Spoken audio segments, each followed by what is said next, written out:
এই জগৎটা হচ্ছে কর্মজগৎ। রামচন্দ্র যখন এসছেন, ভগবান রামচন্দ্র, তার বউ নিয়ে কেউ পালিয়ে গেছে, তিনি নিজেকে আশীর্বাদ করলেই তো হয়ে যেত, হলো না তো।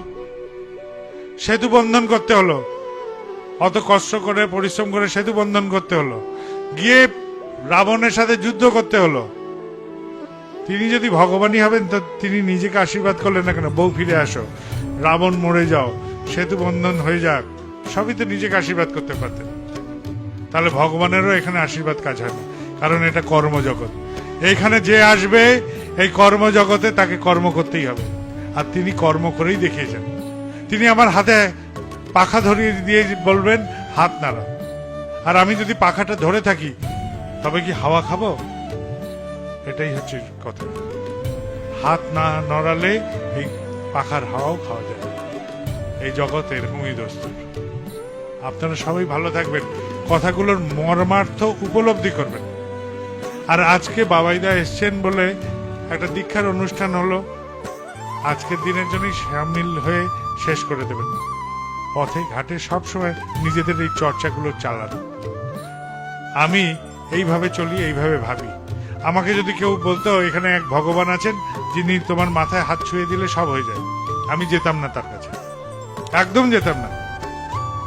এরকম ভগবানের পাল্লায় আমি পড়তামই না। আমি পড়তাম সেই ভগবানের পাল্লায় যিনি বলতেন যে তোকে আমি কর্ম শিখিয়ে দিচ্ছি কিভাবে চলতে হবে, আমি সেই ভগবানের কাছে যেতাম। কেননা আমি যদি আজকে তোমার কাছে যাই, বললো যে এইটা হয়ে যাবে, হয়ে গেল, ওইটা হয়ে যাবে, হয়ে গেল, সেইটা হয়ে যাবে, হয়ে গেল, শেষে কি হবে? আমার চলার ক্ষমতাও হারিয়ে যাবে, আমার করার ক্ষমতাও হারিয়ে যাবে। স্বাভাবিকভাবে যদি আমি বিড়ি খাই, বিড়ির দেশটাই ধরাতে ভুলে যাব।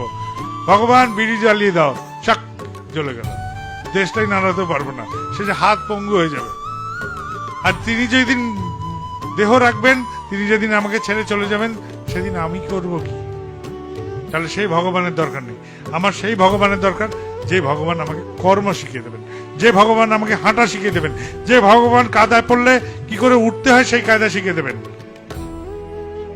আমাদের জীবনে এরকম ভগবান দরকার। কোনো বুজরুকের আশ্রয়ে যাবেন না, কোনো হাওয়াতে কিচ্ছু হবে না।